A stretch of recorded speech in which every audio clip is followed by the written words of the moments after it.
Welcome to a new edition of the QB Academy here at DMV Stream. I'm Deja Adams, joined by Michael Nebrich. How are you today? I'm doing well. How about yourself? I'm doing well. So today it looks like you'll be previewing Peter Muskett from West Springfield. Yeah, today we're going to be focusing on Peter Muskett, as you said, a senior from West Springfield.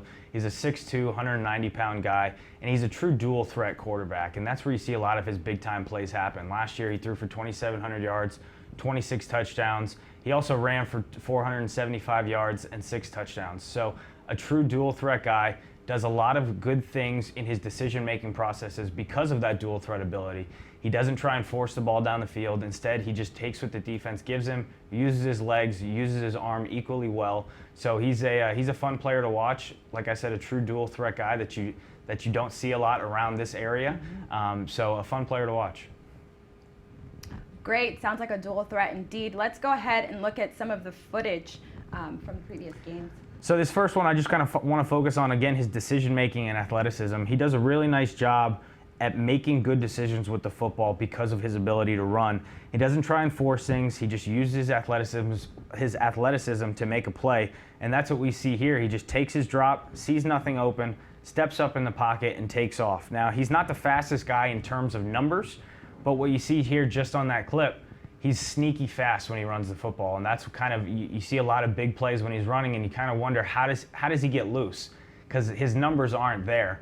But when you watch his tape, he's just a sneaky fast guy. Again, right here we see he takes his drop, sees that all of his wide receivers are covered, steps up in the pocket, immediately takes off. He knows he has room in front of him, and again, just using that athleticism to get down the sideline, and then using that sneaky fast speed to get into the end zone. So again, here just kind of focusing on his running ability. A big part of what West Springfield does is the read option, but because he's such a good runner, they actually use him a lot in designed runs. And this is actually a counter play that there's no read involved whatsoever in this play. It's a designed run for Peter, and he's, as we see here, if we can go back to the beginning, just a designed counter run here. Let's go slow motion. We can see the left guard and the left tackle pulling to kick out the edge. Again, no read involved at all, just a counter play designed for him to run the football. He gets up, uses his speed, and gets into the end zone. So just showing you what a great runner he is, they actually have designed runs for him instead of just relying on a read option, which a lot of times ends up going to the running back. So here I want to focus on his rollout mechanics and kind of talk about why his rollouts are so effective. And because he's such a good runner, the rollouts and the play actions are super effective in this offense and really productive for them. And because he's such a threat to run the football, the defense has to respect him when he leaves the pocket. And we see a lot of people, when they roll out, oftentimes the defense pushes back and rolls with him. Instead, with this guy, because he's such a good runner, they have to respect his running ability. And as soon as he leaves the pocket here, we can see the defense immediately start to flow upward, which gives him just enough space to get his wide receiver behind him. The safety in the middle of the field is completely out of position there. And again, it just goes back to his ability to run the football, but he also has an equally good arm, which is why you see a lot of good plays down the field when it comes to the rollout game and the play action game. And we're going to see the play action game here on this next play. Just a simple 4 vertical concept, but I want to focus on the linebackers here.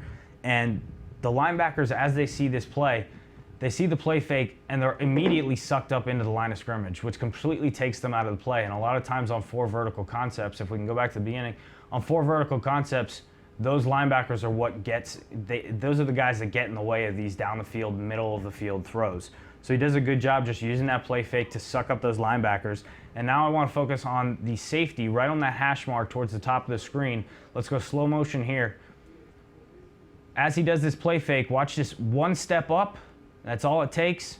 Gets his guy enough time to get behind him. I mean, that's all it takes a lot of times on these big plays is a defender making one wrong move, one wrong step. That's what you see here. Delivers the ball down the field for a perfect throw. Could have led his guy a little bit more for a touchdown, but again, just using those different things that he has, the different tools that he has in the run game to throw the ball down the field, does it accurately. And again, he's a very fun player to watch. Does a really nice job with his feet, does an equally nice job with his arm, and that's why you see the equal numbers that you saw last year. So he's definitely primed for a big-time senior season this year in a very competitive district, so it should be pretty fun to watch. Thanks, Michael.